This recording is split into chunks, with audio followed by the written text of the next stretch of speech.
رفيق ابعت لي انه تيم حسن تزوج وفاء الكيلاني. متخيلين اذا تاخر عن البيت كيف رح تساله؟ كنتي فين؟ ومع مين؟ عملتوا ايه؟ هتردي ازاي؟ ما بتاكلش ليه؟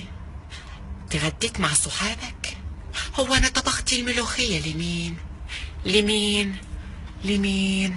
الأكوبة عندي، ما تلعبش بديلك يا تاني وقولي الحقيقة. تابعونا بعد الفاصل. وفاء الكيلاني.